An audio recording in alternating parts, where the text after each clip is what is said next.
నమస్కారం వార్తలకు స్వాగతం ముందుగా ముఖ్యాంశాలు చూద్దాం కేంద్రం నిర్దేశించుకున్న లక్ష్యాల సాధనలో తెలంగాణ కూడా భాగమవుతుందన్న ముఖ్యమంత్రి పట్టణాభివృద్ధి శాఖల మంత్రుల సమావేశంలో మాట్లాడిన రేవంత్ రెడ్డి రాష్ట్రంలోని ప్రాజెక్టులకు వేగంగా అనుమతులు ఇవ్వాలని కేంద్ర ప్రభుత్వానికి విజ్ఞప్తి మావోయిస్టులకు మరో ఎదురుదెబ్బ మారేడుమిల్లిలో భారీ ఎన్కౌంటర్ మావోయిస్టు అగ్రనేత కేంద్ర కమిటీ సభ్యుడు మద్వి హిడ్మా సహా 6 మృతి రైతు సమస్యలపై బీఆర్ఎస్ నేతల జిల్లా బాట ఆదిలాబాద్ జిల్లా నేరేడిగొండలో కేటీఆర్ పర్యటన వరంగల్ ఎనుమాముల మార్కెట్ను పరిశీలించిన హరీష్ రావు రాష్ట్ర ప్రభుత్వ నిర్లక్ష్యం రైతులకు శాపంగా మారిందంటూ విమర్శ ఫోన్ ట్యాపింగ్ కేసు విచారణ మరోసారి వాయిదా డిసెంబర్ 9వ తేదీ మళ్లీ విచారణ చేపడతామన్న సుప్రీంకోర్టు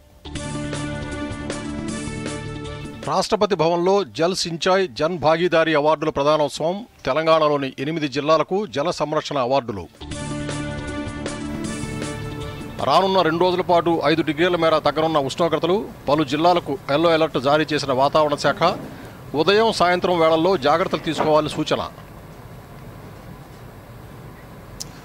కేంద్రం నిర్దేశించుకున్న నిర్ణయాల్లో రాష్ట్ర ప్రభుత్వం కూడా భాగం అవుతుందని సీఎం రేవంత్ రెడ్డి అన్నారు ప్రపంచంలోనే ఆర్థికంగా ఎదిగిన భారత్ను అభివృద్ధి చేసేందుకు కేంద్రం కృషి చేస్తోందన్నారు కేంద్ర పట్టణ వ్యవహారాల మంత్రిత్వ శాఖ ఆధ్వర్యంలో హైదరాబాద్లో పట్టణాభివృద్ధి శాఖల మంత్రుల ప్రాంతీయ సమావేశం జరుగుతోంది ఈ సమావేశంలో ముఖ్యమంత్రి రేవంత్ రెడ్డి కేంద్ర గృహ నిర్మాణ పట్టణ వ్యవహారాల శాఖ మంత్రి మనోహర్ లాల్ ఖట్టర్ పాల్గొన్నారు ఈ సమావేశంలో సీఎం రేవంత్ రెడ్డి ప్రసంగించారు రాష్ట్రాలకు కేంద్రం సహకరిస్తే దేశం వేగంగా అభివృద్ధి సాధిస్తుందన్నారు హైదరాబాద్లో భారత్ ఫ్యూచర్ సిటీ నిర్మించాలనుకుంటున్నామని సింగపూర్ దుబాయ్ తరహాలో ఉంటుందన్నారు ఈ ఫ్యూచర్ సిటీకి కేంద్ర ప్రభుత్వం సహకారం అందించాలని కోరారు తెలంగాణ ప్రతిపాదించిన ప్రాజెక్టులకు కేంద్రం త్వరగా అనుమతులు ఇవ్వాలన్నారు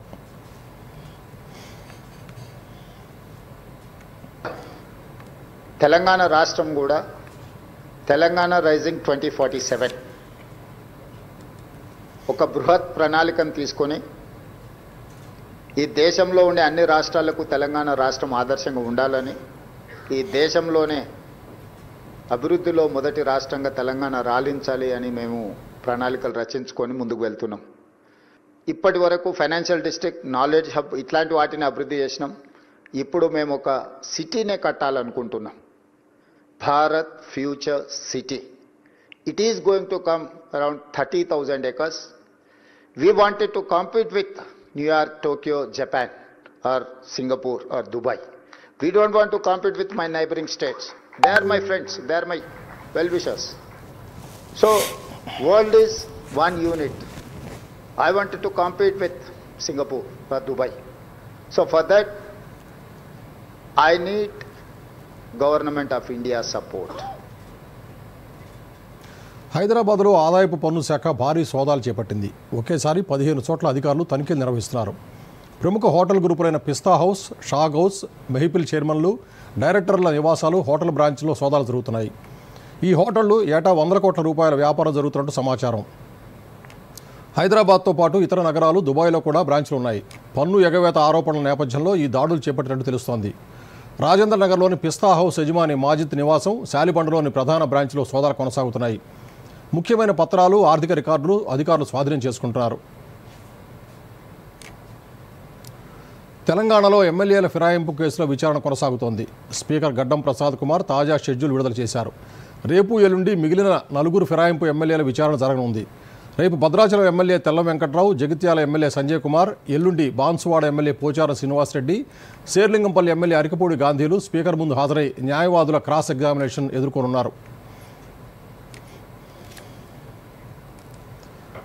రాష్ట్రంలో పత్తి రైతుల సమస్యలపై బీఆర్ఎస్ దృష్టి సారించింది పార్టీ నేతలు కేటీఆర్ హరీష్ రావు రాష్ట్రంలోని వివిధ జిల్లాల్లో వ్యవసాయ మార్కెట్ను పరిశీలించి రైతులతో మాట్లాడుతున్నారు వరంగల్ జిల్లాలోని ఎనుమాముల వ్యవసాయ మార్కెట్ను మాజీ మంత్రి బీఆర్ఎస్ ఎమ్మెల్యే హరీష్ రావు పరిశీలించారు రైతులతో మాట్లాడి సమస్యలను అడిగి తెలుసుకున్నారు ఈ సందర్భంగా హరీష్ రావు మాట్లాడుతూ కేంద్ర ప్రభుత్వ అడ్డగోలు నిబంధనలు రాష్ట్ర ప్రభుత్వ నిర్లక్ష్యం వల్ల రైతులు తీవ్రంగా నష్టపోతున్నారని ఆరోపించారు కాంగ్రెస్ ప్రభుత్వం కరెంటు నుంచి కాంటా దాకా అన్ని సమస్యలేనని ఎరువులు విత్తనాలు రైతు బంధు రుణమాఫీ బోనస్ పంట బీమా విషయంలో రైతులకు న్యాయం జరగటం లేదన్నారు వరంగల్ డిక్లరేషన్లో ఇచ్చిన ఏ ఒక్క హామీని కూడా రాష్ట్ర ప్రభుత్వం అమలు చేయలేదని హరీష్ రావు విమర్శించారు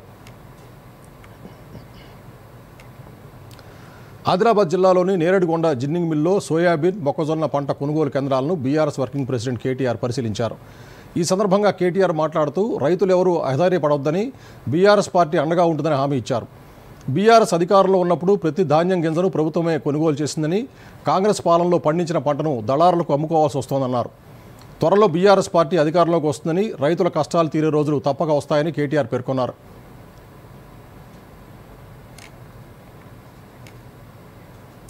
స్థానిక సంస్థల ఎన్నికలపై రాష్ట్ర ప్రభుత్వం కీలక నిర్ణయం తీసుకుంది. ముఖ్యమంత్రి రేవంత్ రెడ్డి అధ్యక్షతన సచివాలయంలో సమావేశమైన మంత్రిమండలి సౌదీ ప్రమాద బాధితులను ఆదుకోవడంతో సహా మరిన్ని నిర్ణయాలకు ఆమోదం తెలిపింది. వివరాలు చూద్దాం. తొలుత పంచాయతీ ఎన్నికలు నిర్వహించి కోర్టు తీర్పులు వచ్చాకే మిగతా స్థానిక సంస్థల ఎన్నికలు నిర్వహించాలని రాష్ట్ర ప్రభుత్వం నిర్ణయించింది. రాష్ట్ర సచివాలయంలో ముఖ్యమంత్రి రేవంత్ రెడ్డి అధ్యక్షతన సోమవారం రాష్ట్ర మంత్రివర్గం సమావేశమైంది. పార్టీ పరంగా బీసీలకు 42% రిజర్వేషన్లు కల్పించి గ్రామ పంచాయతీ ఎన్నికలు నిర్వహించాలని కేబినెట్ తీర్మానించింది. పంచాయతీలకు వచ్చే ఏడాది మార్చి ఆఖరులోగా ఎన్నికలు నిర్వహించకపోతే 15వ ఆర్థిక సంఘం నుంచి రావాల్సిన 3,000 కోట్ల రూపాయల నిధులు నిలిచిపోయే ప్రమాదం ఉన్నందున ఈ నిర్ణయం తీసుకున్నట్లు రెవెన్యూ శాఖ మంత్రి పొంగులేటి శ్రీనివాసరెడ్డి తెలిపారు. కేబినెట్ సమావేశంలో తీసుకున్న నిర్ణయాలను మంత్రి అడ్లూరు లక్ష్మణ్ కుమార్, ప్రభుత్వ సలహాదారు షబ్బీర్ అలీలతో కలిసి మంత్రి పొంగులేటి శ్రీనివాసరెడ్డి విలేకరుల సమావేశంలో వెల్లడించారు. స్థానిక సంస్థల్లో బీసీలకు 42% రిజర్వేషన్లు కల్పిస్తూ అసెంబ్లీలో బిల్లు ఆమోదించి గవర్నర్కు పంపామని, దీనిపై ఎటువంటి నిర్ణయం ఇంకా వెలువడలేదని మంత్రి పొంగులేటి అన్నారు. ఆర్డినెన్స్ తీసుకువస్తే హైకోర్టు స్టే విధించిందని, సుప్రీంకోర్టుకు వెళ్తే అక్కడ కూడా డిస్మిస్ అయిందన్నారు. చిత్తశుద్ధితో బీసీలకు 42% రిజర్వేషన్ కల్పించాలని ప్రయత్నం చేసినా కేంద్రం సహకరించడం లేదని తెలిపారు. గ్రామాల్లో పాలన వ్యవస్థ పూర్తిగా నిర్వీర్యం అవుతున్న నేపథ్యంలో వీలైనంత త్వరగా ఎన్నికలు నిర్వహించాలని మంత్రివర్గం నిర్ణయించిందన్నారు. డిసెంబర్లోనే పంచాయతీ ఎన్నికలను పూర్తి చేసేందుకు కసరత్తు ప్రారంభించాలని, అందుకు అవసరమైన ఏర్పాటు చేయాలని అధికారులను కేబినెట్ ఆదేశించినట్టు చెప్పారు. 15th ఫైనాన్స్ కమిషన్ నుంచి రాష్ట్రానికి రావాల్సిన, లోకల్ బాడీస్కి రావాల్సిన సుమారు 3,000 కోట్లు ఈ మార్చితో అవి ల్యాప్స్ అయిపోయే పొజిషన్ ఉంది. దాన్ని దృష్టిలో పెట్టుకొని పార్టీ పరంగా బీసీ సోదరులకి 42% రిజర్వేషన్లో సీట్లు అలాట్ చేస్తూ మొదట గ్రామ పంచాయతీ ఎన్నికలు నిర్వహించాలని ఈరోజు కేబినెట్ నిర్ణయించడం జరిగింది. ఇప్పుడు ఎన్నికలకు వెళ్లాలంటే 50% మించకుండా రిజర్వేషన్ల జాబితాను మరోసారి డెడికేటెడ్ కమిషన్ నుంచి తెప్పించుకుంటామని, వారం రోజుల్లో ఈ ప్రక్రియను పూర్తి చేసి కేబినెట్ ఆమోదం పొందాలని సూచించింది. బీసీ రిజర్వేషన్లపై కోర్టుల్లో తీర్పులు కొలిక్కి వచ్చిన తర్వాతే ఎంపీటీసీ, జడ్పీటీసీ, మున్సిపల్ ఎన్నికలపై నిర్ణయం తీసుకోవాలని కేబినెట్ సమావేశంలో నిర్ణయించామన్నారు. తెలంగాణ గేయ రచయిత కుమారుడు దత్తసాయికి డిగ్రీ కాలేజ్ అసిస్టెంట్ ప్రొఫెసర్గా ఉద్యోగం ఇవ్వాలని కేబినెట్ తీర్మానించిందన్నారు. జయ జయ హే తెలంగాణ గీతాన్ని ప్రతి పాఠ్యపుస్తకం మొదటి పేజీలో ముద్రించాలని నిర్ణయించామన్నారు. తెలంగాణ ఉద్యమంలో అందశ్రీ పాత్ర గురించి భావితరాలకు తెలియజేసేలా రాష్ట్రంలో అందశ్రీ స్మృతివనం ఏర్పాటు చేయాలని కేబినెట్ నిర్ణయించిందన్నారు. దత్తసాయి గారికి డిగ్రీ కాలేజ్ అసిస్టెంట్ ప్రొఫెసర్గా రాష్ట్ర కేబినెట్ ఉద్యోగాన్ని ఆమోదించడం జరిగింది. అదే రకంగా ఎక్కడైతే అందశ్రీ గారి అంతిమంగా ఏర్పాటు చేసిన ఆ ప్రదేశాన్ని ఒక స్మృతి వనంగా కూడా ఏర్పాటు చేసే అంశాన్ని కూడా రాష్ట్ర కేబినెట్ తీర్మానించడమే. ఇవే కాకుండా రాష్ట్ర మంత్రిమండలి మరిన్ని కీలక నిర్ణయాలు తీసుకుంది. ఎస్ఆర్ఎస్పీ ఫేజ్ 2 ప్రధాన కాలువకు దివంగత నేత రామరెడ్డి దామోదర్ రెడ్డి పేరు పెట్టాలని నిర్ణయించారు. ఓఆర్ఆర్ లోపల ఉన్న పరిశ్రమలను బయటికి తరలించాలని, ఆ భూములను మల్టీ యూజ్ జోన్లుగా వినియోగించుకోవాలని తీర్మానించారు. వాటికి ఎదురుగా ఉన్న రోడ్డు వెడల్పును బట్టి రాష్ట్ర ప్రభుత్వానికి రుసుము కట్టాలని, ఇందుకోసం హైదరాబాద్ ఇండస్ట్రియల్ ల్యాండ్స్ ట్రాన్స్ఫర్మేషన్ పాలసీకి కేబినెట్ ఆమోదం తెలిపింది. డిసెంబర్ 7 నాటికి ప్రజాప్రభుత్వం ఏర్పడి 2 ఏళ్లు పూర్తి కానుండడంతో ఫ్యూచర్ సిటీలో డిసెంబర్ 8, 9 తేదీల్లో తెలంగాణ రైజింగ్ గ్లోబల్ సమ్మిట్ 2047 ఏర్పాటు చేయాలని నిర్ణయించారు. 2 ఏళ్లలో ప్రభుత్వం అందించిన సంక్షేమ పథకాలు, సాధించిన విజయాలను 8న సమ్మిట్ వేదికగా వివరిస్తారు. అందుకు యుద్ధ ప్రాతిపదికన ఏర్పాటు చేయాలని అధికారులను కేబినెట్ ఆదేశించింది. అదే వేదికపై 9వ తేదీన తెలంగాణ రైజింగ్ 2047 దార్శనిక పత్రం విడుదల చేస్తారు. ప్రభుత్వ సలహాదారు షబ్బీర్ అలీ మాట్లాడుతూ, సౌదీలో జరిగిన ప్రమాదంలో చనిపోయిన వారి ఇళ్లకు వెళ్లి కుటుంబ సభ్యులతో మాట్లాడామని, పవిత్ర స్థలం అయినందున మక్కాలోనే అంత్యక్రియలు చేయాలని వారు కోరుతున్నారన్నారు. మృతుల కుటుంబాలకు ఒక్కొక్కరికి 5 లక్షల రూపాయల చొప్పున పరిహారం అందజేయాలని ప్రభుత్వం నిర్ణయించిందన్నారు. ఎవరు వాళ్ళు చనిపోయిన ఫ్యామిలీస్ తరఫు నుంచి ఇక్కడ దగ్గర బంధువులు ఎవరు ఉన్నారో పోయే వాళ్లకు ఒక ఫ్యామిలీకు ఇక్కడ మన హైదరాబాద్ నుంచి ఇద్దరికి మన తెలంగాణ ప్రభుత్వమే మా గవర్నమెంట్ ఖర్చుతోనే అక్కడ మదీనా షరీఫ్కు పంపించి సౌదీ అరేబియాలో వాళ్ళకు పోని ఖర్చు కానీ ఉండే ఏర్పాట్లు కూడా గవర్నమెంటే తెలంగాణ గవర్నమెంట్ చేయాలని గౌరవ ముఖ్యమంత్రి రేవంత్ రెడ్డి గారి అధ్యక్షతలో కేబినెట్ ఈ నిర్ణయం తీసుకోవడం జరిగింది. మంత్రి అజరుద్దీన్ ఎంఐఎం ఎమ్మెల్యే మైనార్టీ విభాగానికి చెందిన ఒక అధికారితో కూడిన ప్రభుత్వ ప్రతినిధి బృందాన్ని వెంటనే సౌదీకి పంపించాలని కేబినెట్ నిర్ణయించిందన్నారు. మృతుల కుటుంబాల నుంచి 2 చొప్పున రాష్ట్ర ప్రభుత్వ ఖర్చులతో సౌదీకి పంపాలని నిర్ణయించిందన్నారు. Bureau report, Doordarshan news. తెలంగాణలో సంచలనం సృష్టించిన ఫోన్ ట్యాపింగ్ కేసు విచారణ సుప్రీంకోర్టులో మరోసారి వాయిదా పడింది. ఈ కేసులో కీలక నిందితుడిగా ఉన్న ప్రభాకర్ రావు తరపు న్యాయవాది అందుబాటులో లేకపోవడంతో కేసు విచారణను జస్టిస్ బివి నాగరత్న ధర్మాసనం డిసెంబర్ 9కి వాయిదా వేసింది. ఫోన్ ట్యాపింగ్ కేసులో మాజీ ఇంటెలిజెన్స్ చీఫ్ ప్రభాకర్ రావు ముందస్తు బెయిల్ రద్దు చేయాలని తెలంగాణ ప్రభుత్వం గతంలో సుప్రీంకోర్టును ఆశ్రయించింది. ఈ కేసులో కీలక ఆధారాలను ప్రభాకర్ రావు ధ్వంసం చేశారని, డిజిటల్ డివైజ్కు సంబంధించిన పాస్వర్డ్ కూడా ఇవ్వకుండా విచారణకు సహకరించడం లేదని ప్రభుత్వం తరపు న్యాయవాదులు సుప్రీంకోర్టులో వాదనలు వినిపించారు. దీంతో ఫోరెన్సిక్ నిపుణుల ముందు ఐక్లౌడ్ పాస్వర్డ్ రీసెట్ చేయాలని గత విచారణలో ప్రభాకర్ రావును సుప్రీంకోర్టు ఆదేశించింది. తాజాగా మరోసారి కేసు విచారణకు రాగా వచ్చే నెల 9వ తేదీకి వాయిదా పడింది.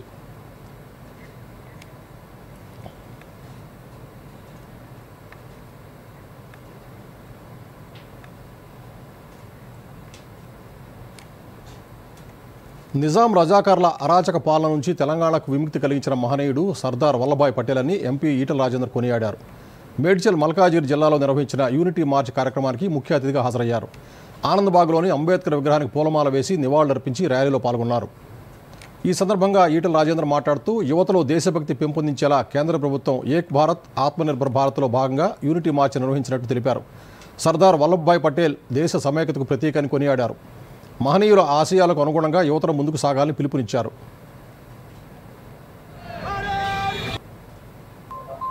వందల సంవత్సరాలుగా పరాయి తురుస్కుల ఏలుబడిలో కుంగిపోయిన భారత జాతి 500 పైచిలకు సంస్థానాలతో భారతదేశం చెక్కలు ముక్కలుగా ఉన్నటువంటి సందర్భంలో అఖండ భారత్ని సాధించాలనేటువంటి సంకల్పంలో భాగంగా సర్దార్ వల్లభాయ్ పటేల్ గారి నాయకత్వంలో వారు మొత్తం సంస్థానాలను విలీనం చేసి ఇవాళ కశ్మీర్ నుంచి కన్యాకుమారి వరకు, అరుణాచల్ ప్రదేశ్ నుంచి కచ్ వరకు ఇవాళ మనం ఏదైతే చూస్తూ ఉన్నామో భారత పటాన్ని, భారతదేశాన్ని ఇవాళ ఆ స్వప్నం సాకారం చేయడంలో వారి త్యాగం, వారి యొక్క కమిట్మెంట్ చాలా గొప్పది. కాబట్టి ఇవాళ భారత జాతి మరొకసారి భారత ప్రజల ఆనాటి భారత మాత బుద్ధి బిడ్డలుగా త్యాగాలు చేసినటువంటి వాళ్ళని మననం చేసుకోవాలి.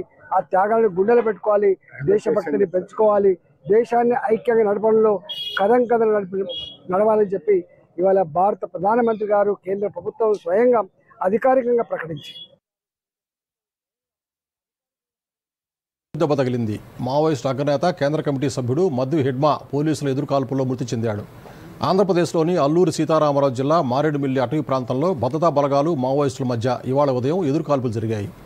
ఈ ఘటనలో 6 మావోయిస్టులు మృతి చెందగా మృతుల్లో మోస్ట్ వాంటెడ్ మావోయిస్టు అగ్రనేత కేంద్ర కమిటీ సభ్యుడు మద్వి హెడ్మా, ఆయన భార్య రాజీ, అనుచరులు ఉన్నట్లు అధికారులు గుర్తించారు. ఉదయం 6 గంటల నుంచి ఆ ప్రాంతంలో భద్రతా బలగాల కూంబింగ్ కొనసాగుతున్నట్లు ఏపీ డీజీపీ హరీష్ కుమార్ గుప్తా తెలిపారు. ఆంధ్రప్రదేశ్, ఛత్తీస్గఢ్, ఒడిశా సరిహద్దు ప్రాంతాల్లో మావోయిస్టుల కదలికలపై సమాచార నేపథ్యంలో కూంబింగ్ నిర్వహించినట్లు చెప్పారు. కాగా హెడ్మా, ఆయన సతీమణి మృతిపై అధికారిక ప్రకటన వెలువడాల్సి ఉంది. హెడ్మాపై ₹1,00,00,000 పైగా రివార్డు ఉంది. ఛత్తీస్గఢ్లోని సుక్మా జిల్లా పూర్వాటి గ్రామంలో జన్మించిన మద్వి హెడ్మా బస్తర్ ప్రాంతంలో దళంలో కీలక సభ్యుడిగా ఎదిగారు. చిన్న వయసులోనే మావోయిస్టు కేంద్ర కమిటీ సభ్యుడయ్యారు. గెరిల్లా దాడుల వ్యూహకర్తగా పేరు పొందారు. పీపుల్ లిబరేషన్ గెరిల్లా ఆర్మీ కమాండర్గా, దండకారణ్య స్పెషల్ జోనల్ కమిటీ సభ్యుడిగాను పనిచేశారు.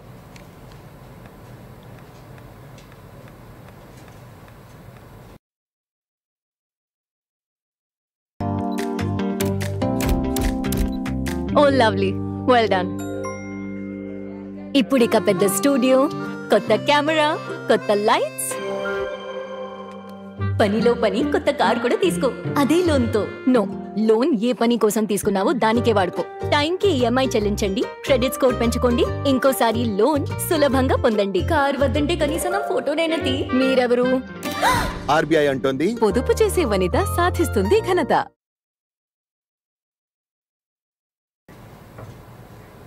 వార్తలోకి తిరిగి స్వాగతం. రాష్ట్రంలోని 4 లక్షలకు పైగా గిగ్ వర్కర్ల సంక్షేమం భద్రత కోసం రాష్ట్ర ప్రభుత్వం నూతన చట్టం తీసుకురానుంది. గిగ్ వర్కర్ల చట్టం కోసం రూపొందించిన ముసాయిదా బిల్లుకు రాష్ట్ర మంత్రిమండలి ఆమోదముద్ర కూడా వేసింది. దీంతో త్వరలోనే గిగ్ వర్కర్ల చట్టం అమల్లోకి రానుంది. వివరాలు చూద్దాం. రాష్ట్రంలో గిగ్ వర్కర్లు, ప్లాట్ఫామ్ వర్కర్లకు సామాజిక, ఆర్థిక, ఉద్యోగ భద్రత కల్పించడం కోసం రూపొందించిన ముసాయిదా బిల్లు త్వరలో చట్టరూపం దాల్చనుంది. ముఖ్యమంత్రి రేవంత్ రెడ్డి అధ్యక్షతన జరిగిన కేబినెట్ సమావేశంలో గిగ్ వర్కర్ల ముసాయిదా బిల్లుకు కేబినెట్ ఆమోదం తెలిపింది. గిగ్ వర్కర్ల కోసం ప్రత్యేక బోర్డును ఏర్పాటు చేయడంతో పాటు ప్రత్యేక నిధిని ఏర్పాటు చేసి సంక్షేమ, సామాజిక భద్రతా కార్యక్రమాలు అమలు చేయాలని సర్కార్ నిర్ణయించింది. స్వల్పకాలిక కాంట్రాక్టులు, ఫ్రీలాన్స్ విధానంలో పనిచేసే కార్మిక వ్యవస్థను గిగ్ ఎకానమీగా పిలుస్తారు. ఈ వ్యవస్థ కింద పనిచేసే వారిని గిగ్ వర్కర్లుగా సంబోధిస్తున్నారు. ఇందులో తాత్కాలిక ప్రాతిపదికన పనిచేసే ఉద్యోగులే ఎక్కువగా ఉంటారు. ఈ వ్యవస్థలో డిజిటల్ ప్లాట్ఫామ్స్ గిగ్ వర్కర్లను కస్టమర్లతో కనెక్ట్ చేస్తాయి. ఊబర్, స్విగ్గీ, జొమాటో వంటి సంస్థల ద్వారా పనిచేసే డెలివరీ డ్రైవర్లు, ఓలా, ఊబర్, ర్యాపిడో వంటి రైడర్లు ఈ కోవలోకి వస్తారు. వీరి కోసం ఎటువంటి చట్టం లేకపోవడంతో ఉద్యోగ భద్రత లేకపోవడం, ఆరోగ్య బీమా వంటి ప్రయోజనాలు లేకపోవడం, కార్మికుల కోసం న్యాయమైన ఒప్పందాలు అమలు కాకపోవడం వంటి సమస్యలను గిగ్ వర్కర్లు ఎదుర్కొంటున్నారు. వీరి సమస్యల పరిష్కారం కోసం గిగ్ వర్కర్ల చట్టాన్ని తీసుకొస్తామని ఎన్నికలకు ముందు ఇచ్చిన హామీ మేరకు రాష్ట్ర ప్రభుత్వం తాజా కేబినెట్ ముసాయిదా బిల్లుకు ఆమోద ముద్ర వేసింది. కేబినెట్ సమావేశం అనంతరం రాష్ట్ర కార్మిక శాఖ మంత్రి గడ్డం వివేక్ వెంకటస్వామి గిగ్ వర్కర్ల బిల్లుకు సంబంధించి మంత్రిమండలి తీసుకున్న నిర్ణయాలను వెల్లడించారు. తెలంగాణలో 4 లక్షల మంది గిగ్ కార్మికులకు పూర్తి భద్రత, భరోసా కల్పించేలా చట్టాన్ని తీసుకురానున్నట్టు చెప్పారు. ప్రస్తుతం గిగ్ వర్కర్లుగా పనిచేస్తున్న వారికి ప్రస్తుతం ఎటువంటి సెలవు లేకపోగా రోజుకు సుమారు 10 నుంచి 12 గంటలు పనిచేయాల్సి వస్తోందన్నారు. దీంతో గిగ్ వర్కర్ల సామాజిక భద్రత, ఫిర్యాదుల పరిష్కారం, గుర్తింపు కోసం రాష్ట్ర ప్రభుత్వం గిగ్ వర్కర్ల చట్టాన్ని తీసుకొస్తోందన్నారు. గిగ్ వర్కర్స్ యూనియన్ వాళ్ళు కూడా చర్చించినప్పుడు, సార్ ఇంకా కొన్ని సమస్యలు ఉన్నాయి మాకు, ఈ సమస్యలు కూడా మీరు తొందరగా టేకప్ చేయాలని చెప్పినప్పుడు వారికి ఇదే చెప్పినాము. ఇది ఒక ప్రారంభం. ఈ గిగ్ వర్కర్స్ గురించి ఈ యాక్ట్ ప్రారంభం చేయడం జరిగింది. దీంట్లో ఏది మంచిగా ఉంటాయో, ఏది ఇంకా ఎక్కువ ఇంప్రూవ్ చేయొచ్చో, ఇవన్నీ కూడా సమస్యలు యాజ్ వి గో, ఎందుకంటే రూల్స్ అండ్ రెగ్యులేషన్స్ లో కూడా చేంజెస్ చేసుకునే అవకాశం ఉంటుంది. కొత్త చట్టం ద్వారా గిగ్ వర్కర్లకు చట్టబద్ధమైన గుర్తింపు, సామాజిక భద్రత లభిస్తాయని, ప్రత్యేకంగా సంక్షేమ బోర్డు ఏర్పాటు చేసి వారి హక్కులకు రక్షణ కల్పిస్తామన్నారు. ఈ బోర్డులో గిగ్ వర్కర్స్ యూనియన్, అగ్రిగేటర్లు, ప్రభుత్వ ప్రతినిధులు ఉంటారని మంత్రి వివేక్ తెలిపారు. గిగ్ వర్కర్లుగా పనిచేస్తున్న వారంతా తప్పనిసరిగా రిజిస్టర్ చేసుకోవాల్సి ఉంటుందని, వారి సమస్యల పరిష్కారం కోసం ప్రత్యేకంగా ఓ అధికారిని నియమిస్తామన్నారు. గిగ్ వర్కర్లకు వైద్య చికిత్స, ప్రమాద బీమా వంటివి కల్పిస్తూ కొత్త చట్టం రూపుదిద్దుకుంటోందని మంత్రి తెలిపారు. త్వరలోనే బిల్లును అసెంబ్లీలో ప్రవేశపెడతామని, గిగ్ వర్కర్లకు న్యాయం జరిగేలా ప్రభుత్వం చర్యలు తీసుకుంటుందన్నారు. గిగ్ వర్కర్ల సంక్షేమం దిశగా చట్టం తీసుకురావడం అనేది ఒక ఆరంభం మాత్రమేనని, మంత్రివర్గం ఆమోదించిన బిల్లు జాతీయ స్థాయిలో తెలంగాణను మరింత ప్రత్యేకంగా నిలబెడుతుందని మంత్రి వివేక్ వెంకటస్వామి పేర్కొన్నారు. వీళ్ళు గిగ్ వర్కర్స్ సమస్యలు ఏమున్నాయి పరిష్కరించడానికి ఈ యాక్ట్ కూడా ఈ ఫెసిలిటీ ఉంది. దాంతోపాటు సెస్ కలెక్ట్ చేసినప్పుడు గిగ్ వర్కర్స్కి మెడికల్ ఇష్యూస్ అనే కానీ యాక్సిడెంటల్ డెత్లో సెస్ ప్రకారంగా మనం వారికి ఫెసిలిటీస్ కల్పించవచ్చు. ఇవన్నీ కూడా ఈ కొత్త గిగ్ యాక్ట్లో ఈరోజు క్యాబినెట్ ఆమోదం ఇవ్వడం జరిగింది. త్వరలోనే అసెంబ్లీలో ప్రపోజ్ చేసి యాక్ట్ బిల్ పాస్ అయిన తర్వాత గిగ్ వర్కర్స్కి న్యాయం జరిగేలాగా మేము ప్రయత్నం చేస్తున్నాం. కాగా నీతి ఆయోగ్ నివేదిక ప్రకారం రాష్ట్రంలో సుమారు 3 లక్షల మంది గిగ్ వర్కర్లు ఉన్నారు. వీరు రవాణా, డెలివరీ, గృహ సేవలు, లాజిస్టిక్స్ వంటి వాటిలో పనిచేస్తున్నారు. వారం మొత్తం రోజుకు 10 నుంచి 12 గంటలు పనిచేసినా ఉద్యోగ భద్రత, చెల్లింపుల్లో పారదర్శకత ఉండటం లేదు. కార్మికుల నమోదుకు చట్టబద్ధమైన యంత్రాంగం లేకపోవడంతో వీరంతా అనేక సమస్యలు ఎదుర్కొంటున్నారు. ఈ నేపథ్యంలో ఎన్నికల్లో ఇచ్చిన హామీ మేరకు రాష్ట్ర ప్రభుత్వం గిగ్ వర్కర్ల కోసం ప్రత్యేక చట్టం తీసుకొస్తోంది. గిగ్ వర్కర్ల చట్టం అమల్లోకి వస్తే కార్మికుల సంక్షేమానికి ప్రత్యేక బోర్డు ఏర్పాటవుతుంది. దీనికి కార్మిక శాఖ మంత్రి చైర్మన్గా వ్యవహరించనుండగా ప్లాట్ఫామ్ కంపెనీలు, కార్మికులు, పౌర సమాజం, సాంకేతిక నిపుణులు సభ్యులుగా ఉండే అవకాశం ఉంది. ప్రధాన కార్యాలయం హైదరాబాద్లో ఏర్పాటు చేసే యోచనలో రాష్ట్ర ప్రభుత్వం ఉంది. కార్మికుల రిజిస్ట్రేషన్, సంక్షేమ పథకాలు, సురక్షితమైన పని పరిస్థితులు, పారదర్శక చెల్లింపులు వంటి అంశాలను ఈ బోర్డు పర్యవేక్షిస్తుంది. గిగ్ వర్కర్ల కోసం చట్టం తీసుకొచ్చేందుకు ఉద్దేశించిన ముసాయిదా బిల్లును మంత్రిమండలి ఆమోదించడంపై గిగ్ వర్కర్లు హర్షం వ్యక్తం చేస్తున్నారు. వీలైనంత త్వరగా అసెంబ్లీలో ప్రవేశపెట్టి చట్టాన్ని అమలు చేయాలని విజ్ఞప్తి చేస్తున్నారు. Bureau report, Doordarshan news. జల సంరక్షణలో దేశంలోనే తెలంగాణ రాష్ట్రం అగ్రస్థానంలో నిలిచింది. కేంద్ర జలశక్తి మంత్రిత్వ శాఖ జలసించాయ్ ఇటీవల ప్రకటించిన ర్యాంకుల్లో తెలంగాణ అగ్రస్థానంలో నిలిచింది. కాగా జలసించాయ్ జనభాగీదారి ర్యాంకుల్లో భాగంగా దేశంలో 67 జిల్లాలను ఎంపిక చేయగా వాటిలో తెలంగాణకు చెందిన 8 జిల్లాలకు అవార్డులు లభించాయి. వీటిలో ఆదిలాబాద్, నల్గొండ, మంచిర్యాల జిల్లాలు 2 కోట్ల రూపాయల రివార్డు విభాగంలో అవార్డులు దక్కించుకోగా వరంగల్, నిర్మల్, జనగామ జిల్లాలకు ₹1 కోటి రివార్డు దక్కాయి. భద్రాద్రి కొత్తగూడెం, మహబూబ్నగర్ జిల్లాలకు ₹25 లక్షల రివార్డులు దక్కాయి.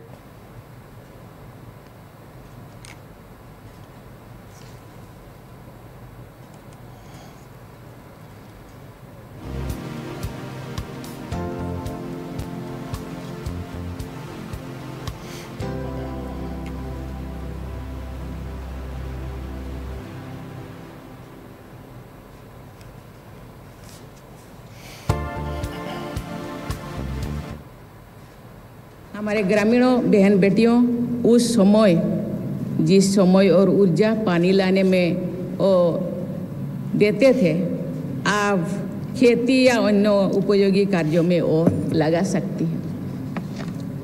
जल का संचय करने और उसका उपयोग करने के विषय में एक उदाहरण मुझे अच्छा लगता है. आज माननीय प्रधानमंत्री भी उसको उल्लेख किए हैं. जैसे कि बैंक से पैसा निकालकर उसका उपयोग करने से पहले ये जरूरी होता है बैंक में पैसा जमा करना है. దేశంలో ఉన్నత విద్య, పరిశోధనా విద్యా విషయంలో దేశం గణనీయమైన పురోగతి సాధిస్తోంది. పరిశోధన కోసం దశాబ్ద కాలంగా సాగిస్తున్న కృషితో పేటెంట్ల సంఖ్య పెరుగుదల కనిపిస్తోంది. భారత్లోని విశ్వవిద్యాలయాల ర్యాంకింగ్ కూడా పెరిగింది. అలాగే విద్యా ప్రమాణాలు, నాణ్యత మెరుగుపడింది. కేంద్ర ప్రభుత్వ చర్యలతో విద్యా వ్యవస్థలో సమూల మార్పుల కారణంగా పురోగతి కనిపిస్తోంది. వివరాలు చూద్దాం. విద్య దేశానికి వెన్నెముక లాంటిది. పరిశోధన విద్య దేశ భవిష్యత్తుకు మార్గనిర్దేశం వంటిది. ఆర్థిక అభివృద్ధికి, సామాజిక స్థిరత్వానికి, మానవ వనరుల అభివృద్ధికి ఇవి చాలా అవసరం. దేశ బంగారు భవిష్యత్తుకు వికసిత్ భారత్ 2047 లక్ష్య సాధనలో విద్యా వ్యవస్థ కీలకం.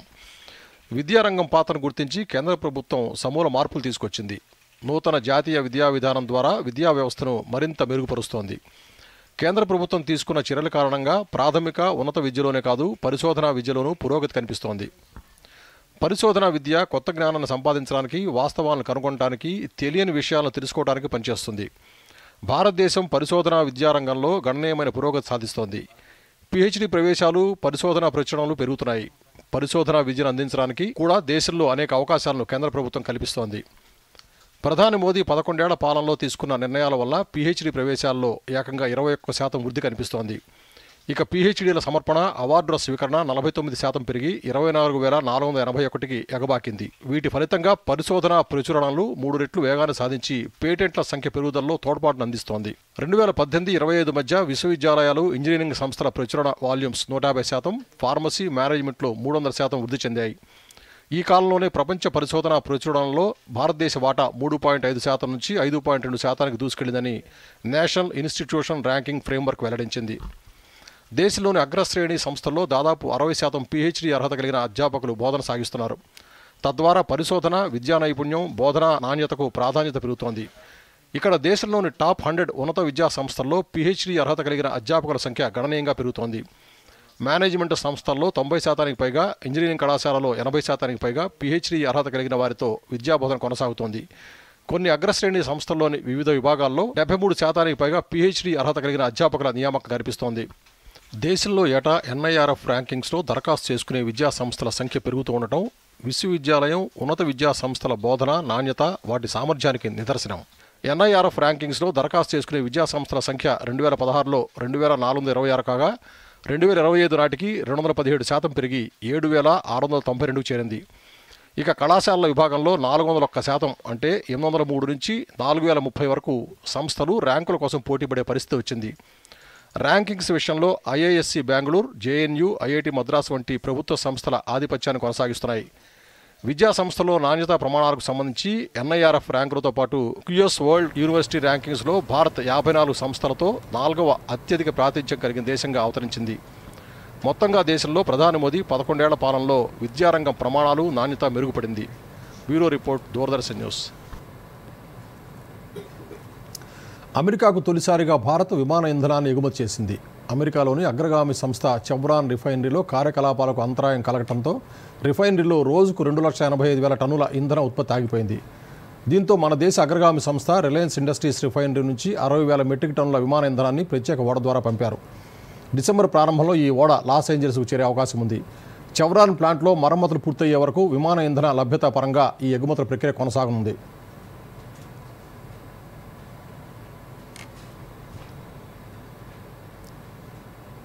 ప్రపంచ బాక్సింగ్ కప్ ఫైనల్స్లో భారత బాక్సర్ల జోరు కొనసాగుతోంది.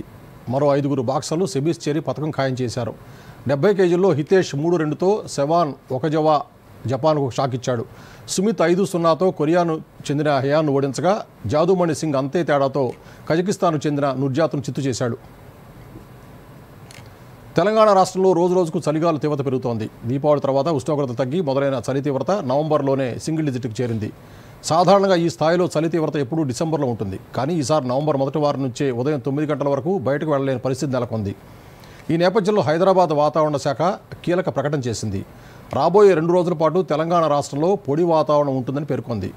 ఈ 2 రోజుల పాటు పలు జాగ్రత్తలు తీసుకోవాలని హెచ్చరించింది. కనిష్ట ఉష్ణోగ్రతలు 4 నుంచి 5 డిగ్రీల మేర తక్కువగా నమోదయ్యే ఛాన్స్ ఉన్నట్టు తెలిపింది.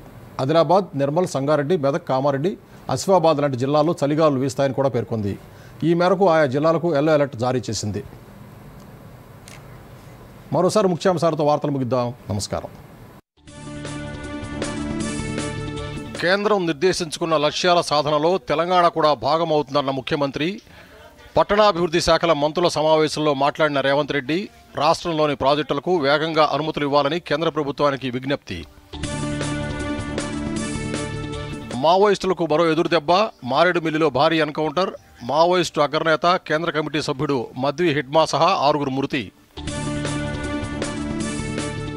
రైతు సమస్యలపై బీఆర్ఎస్ నేతల జిల్లా బాట, ఆదిలాబాద్ జిల్లా నేరేడిగొండలో కేటీఆర్ పర్యటన, వరంగల్ ఎనుమాముల మార్కెట్ను పరిశీలించిన హరీష్ రావు, రాష్ట్ర ప్రభుత్వ నిర్లక్ష్యం రైతులకు శాపంగా మారిందంటూ విమర్శ. ఫోన్ ట్యాపింగ్ కేసు విచారణ మరోసారి వాయిదా, డిసెంబర్ 9వ తేదీ మళ్లీ విచారణ చేపడతామన్న సుప్రీంకోర్టు. రాష్ట్రపతి భవన్లో జల్ సించాయ్ జన్ భాగీదారీ అవార్డుల ప్రదానోత్సవం, తెలంగాణలోని 8 జిల్లాలకు జల సంరక్షణ అవార్డులు. రానున్న 2 రోజుల పాటు 5 డిగ్రీల మేర తగ్గనున్న ఉష్ణోగ్రతలు, పలు జిల్లాలకు ఎల్లో అలర్ట్ జారీ చేసిన వాతావరణ శాఖ. ఉదయం, సాయంత్రం వేళల్లో జాగ్రత్తలు తీసుకోవాలని సూచన. ఇప్పుడు వార్తలు ఎక్కడైనా ఎప్పుడైనా DD న్యూస్ ఇప్పుడు మీ చేతిలో. దూరదర్శన్ యాదగిరి వార్తలు డిజిటల్ ప్లాట్ఫామ్స్ లో చూడండి. యూట్యూబ్, ఫేస్బుక్, ఇన్స్టాగ్రామ్, X మరియు వేవ్స్ లో ఫాలో అవ్వండి, లైక్ చేయండి, షేర్ చేయండి.